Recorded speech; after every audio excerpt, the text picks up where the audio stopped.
Isang mapagpalang araw po sa ating lahat and welcome po to our daily devotion. At ngayong araw po is pagpapatuloy po natin ang ating series patungkol po sa The Emmanuel God with us. So yung topic rin po natin is patungkol din po sa The Emmanuel of God with us. So para naman po sa ating Bible verse po para sa araw na to. Ito po ay matatagpuan po sa Matthew chapter 1 verse 23 at ito po ang sabi po sa English po. The virgin will conceive and give birth to a son, and they will call him Emmanuel, which mean God with us. So ito lang po sabi po sa Tagalog. Narito, magdadalang taong isang birhen at mga anak ng isang lalaki, at ang pangalang itatawag din na sa kanya ay Emmanuel, na ang ibig sabihin ay kasama natin ang Diyos. So yun po yung ating Bible verse po para sa araw na to. And tayo naman po dumako po sa ating teaching po or katuruan.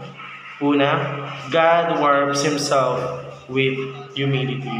So yung ating Panginoon Diyos daw po is winawarp niya po yung sarili niya po. Doon po sa sinasabi po nating humility.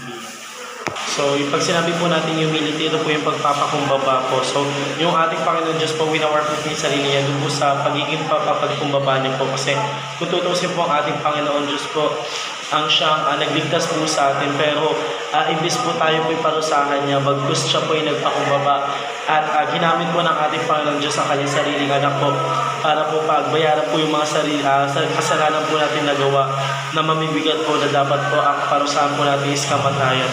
Pero pinagkaloob po ng ating Panginoon Diyos ang kanyang anak po para pagbayaran po yung mga kasalanan po natin at para po sa paningin po ng ating Panginoon Diyos ay hindi na po tayo makasalanan. Bagkus po, we are the righteousness of our Jesus Christ po pagdating po here po sa bundok ibabaw.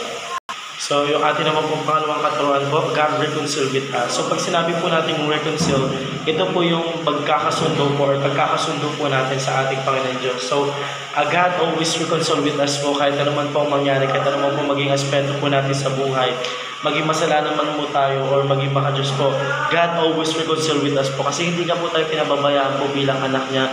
He always reconcile with us po para magkaroon po tayo ng strong relationship with Him po para kahit pa paano po hindi po tayo nawawala po sa kanyang piling at palagi po natin nararamdaman yung presensya po ng ating Panginoon Diyos pagdating po sa mga blessing po na binibigay niya sa atin. Kasi kung tutusin po, all the blessing that God made for us po is para po sa mga makabubuti po sa atin or para magamit po natin sa pang-araw-araw. So, pangatlong katuruan po, God is present with us. So, always po yung present po ng ating Panginoon Diyos is always with us po. Hindi po siya nawawala kahit segundo.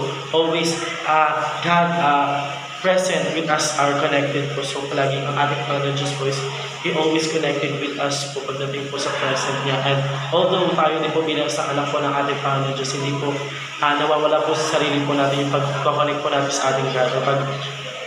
Kapag present po natin sa ating Panginoon Diyos, always God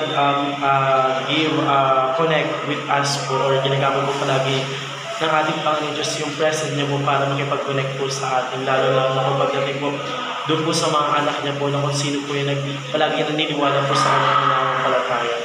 So yun naman po para sa araw na maraming salamat po sa pakikinig and see you po ulit bukas para po sa ating daily devotion.